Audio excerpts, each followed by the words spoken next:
ევროკავშირი დიპლომატიურად დაამცირეს უკრაინის შესახებ საკვანძო მოლაპარაკებებმა აბუ-დაბიში ბრიუსელის მონაწილეობის გარეშე ჩაიარა, ვიდრე შეერთებული შტატების, უკრაინის და რუსეთის დელეგაციები კონფლიქტის მომავალს განიხილავდნენ, ევროკავშირის წარმომადგენლები მისაღებშიც კი არ შეუშვეს. ასე მივიდა ევროპა გარეთ ამკვირვებლის როლამდე სტრატეგიული უპასუხისმგებლობის და ძალისმიერ გადაწყვეტაზე ფსონის დადების გამო და კონტინენტს ბედის გამოსყიდვა ვაშინგტონისგან უწევს.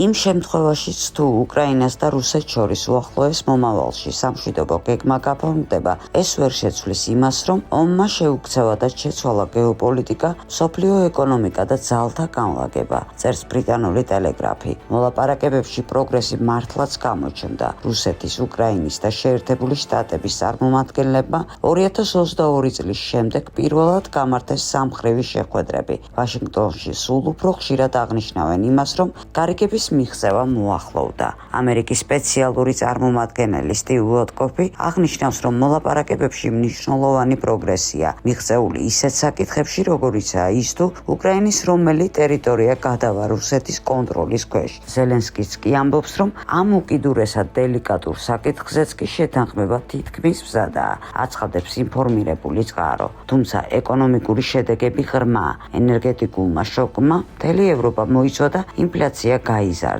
ომის დაწყების შემდეგ ევროპაში გაზის ფასი 4-ჯერ გაიზარდა და მიაღწია მეგავატ საათში 340 ევროს. ესაა ძირითადი მიზეზი იმისა, რომ დიდ ბრიტანეთში ინფლაციამ 40 წლიან მაქსიმუმს მიაღწია. მას შემდეგ გაზზე საბითუმო ფასები დაახლოებით 40 ევრომდე დაეცა მეგავატ საათზე, მაგრამ ესეც მაინც 2-ჯერ მაღალია ბოლო 5 წლის 2022 წლიდან საშუალო მაჩვენებელზე, ნათქვამია სტატიაში. პოტენციურმა მშვიდობამ შესაძლოა ეკონომიკას ამოსუნთქვის საშუალება მისცეს. გაზი და ნავთობი გაიავდეს მანამ, სანამ უკრაინული ხორბლის ექსპორტი აღდგება. შავი ზღვა ვაჭრობისთვის გაიხსნება და უკრაინის მასშტაბური აღდგენა დაიწყება. სამხედრო ხარჯების გაზრდაზე წნეხი შეერთებულ შტატებსა და ევროპაში შენარჩუნდება, ხოლო უნდობლობა ბლოკებს შორის ახალ ნორმად გადაიქცევა. ანალიტიკურმა ონლაინ რესურსმა Global Firepower, რომელიც მსოფლიოს ქვეყნების სამხედრო ძალებს აფასებს და ატარებს ერთმანეთს, ყველაზე ძლიერი არმიების ახალი რეიტინგი გამოაქვეყნა. შეფასება ეფუძნება 60-ზე მეტ მონაცემს, ჯარის რიცხოვნობიდან დაწყებული, შეიარაღებით და ეკონომიკის და დემოგრაფიის მდგომარეობით დასრულებული. ლიდერების ათეულში არიან ამერიკის შეერთებული შტატები, რუსეთი, ჩინეთი, ინდოეთი, სამხრეთ კორეა, საფრანგეთი, იაპონია, დიდი ბრიტანეთი, თურქეთი და იტალია. საინტერესოა, რომ რუსეთი მიუხედავად მასზე მოქმედი სანქციებისა და გლობალური ტურბულენტობისა რეიტინგში კვლავ ლიდერობს.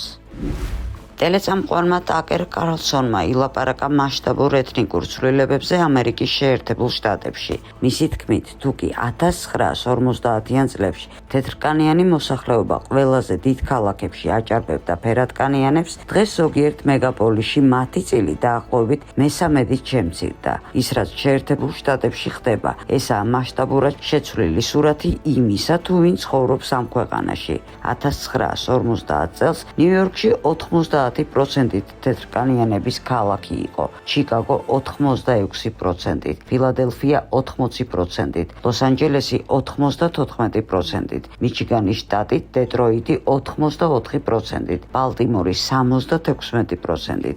ასე იყო 1950 წელს. დღეს კი ასეთი ვითარებაა. ბალტიმორში თეთრკანიანი მოსახლეობის წილი 27%-ია, დეტროიტში დაახლოებით 10%, ლოს-ანჯელესში დაახლოებით 37%, ფილადელფიაში 36%, ჩიკაგოში 30-ზე ნაკლები, ნიუ-იორკში ახლა თეთრკანიანების რაოდენობა დაახლოებით 30%-ია, აცხადებს კარლსონი.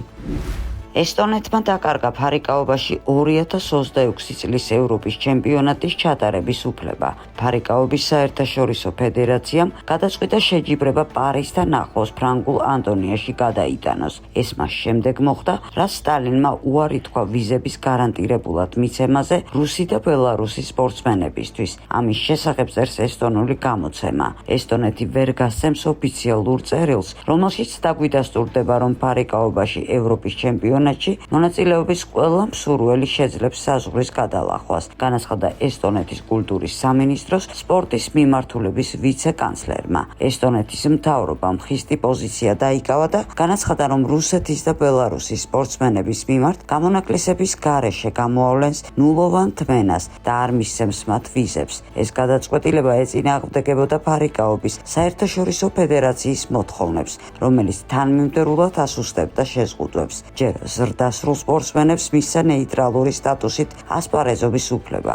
შემდეგ კი შეჯიბრებაში დაუშვა ახალგაზრდების და კადეტების მონაწილეობა ეროვნული დროშების ქვეშ და ჰიმნებით. როდესაც ჩემპიონატის ჩატარების უფლება მივიღეთ, ფარიკაობის საერთაშორისო ფედერაციაში აგრესორი ქვეყნებისთვის სხვა წესები მოქმედებდა, მაგრამ წლის განმავლობაში ეს წესები არაერთხელ შეცვალეს, განმარტავს ესტონეთის ფარიკაობის კავშირის გენერალური მდივანი აივარ პაალბერგი.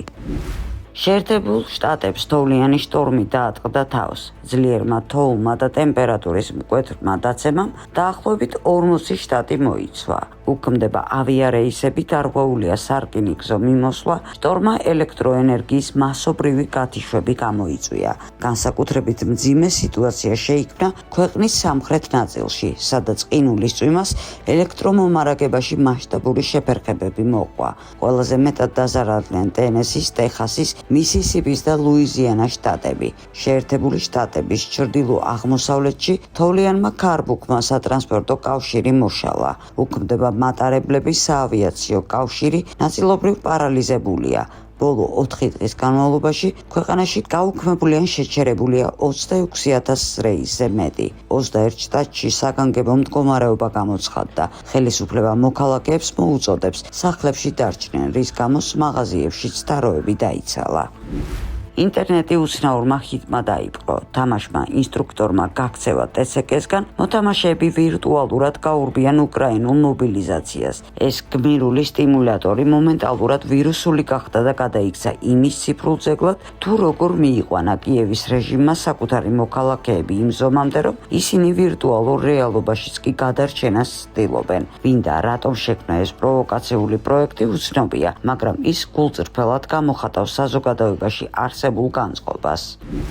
მახაშკალაში გამლელებმა გადაარჩინეს ქალი და ბავშვი, რომლებიც გამოკეტილები აღმოჩნდნენ წყალში გადავარდნილ მანქანაში. სოციალურ ქსელებში წერენ, რომ ოჯახი ტაქსით გადაადგილდებოდა, როდესაც მძღოლი ვერ გაუმკლავდა საჭეს და ავტომობილი მდინარეში გადავარდა. მახაშკალის ადმინისტრაციაში მიაჩნიათ, რომ კაცები, რომლებმაც ტრაგედია აღკვეთეს, უნდა დაჯილდოვდნენ. ხელისუფლება პოლიციისგან გმირების და ინციდენტის დეტალების შესახებ ინფორმაციას ელოდება.